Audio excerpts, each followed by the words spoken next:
past years, Mr. Chair, we have been so professional in the discharge of our duties, Mr. Chair, and we have been trying to be transparent with all our dealings, Mr. Chair.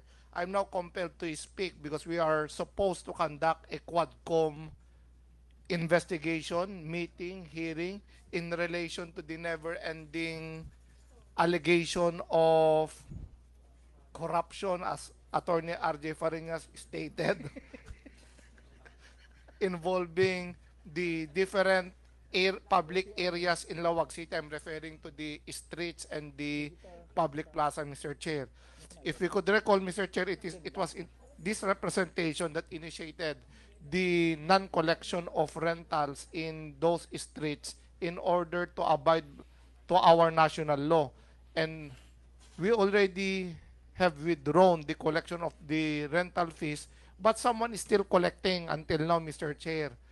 And we tried to investigate, we tried to call the different department heads. May we hear from the SP Secretariat what was the result of our invitation?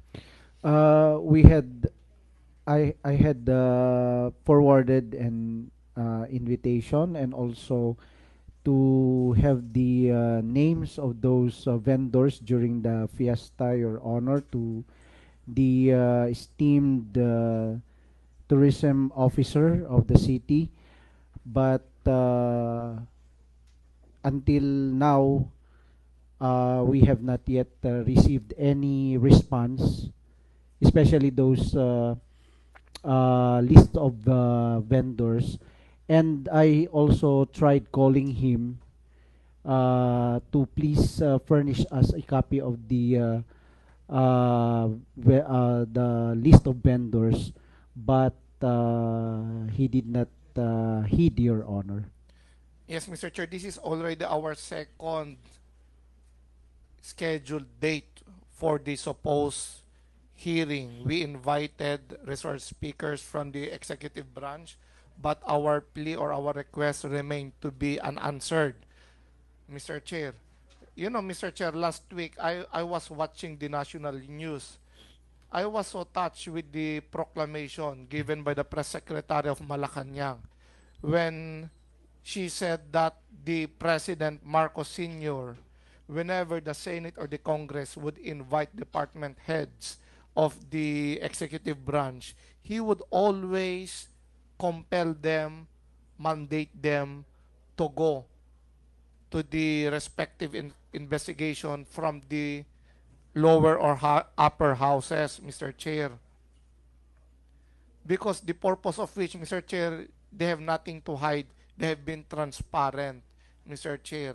They do not want that people will be suspicious that they are trying to hide something.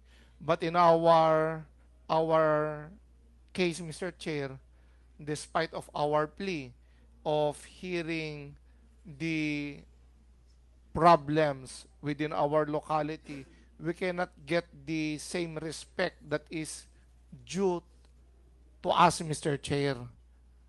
So with that, Mr. Chair, I am thinking,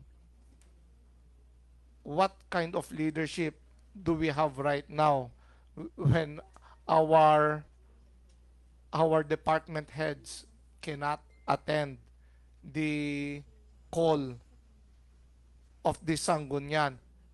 Ngem no pundot pagsasaritaan, Mr. Chair, no ti dumawat dati magastos nga pondo nakalalis to damit, Mr. Chair.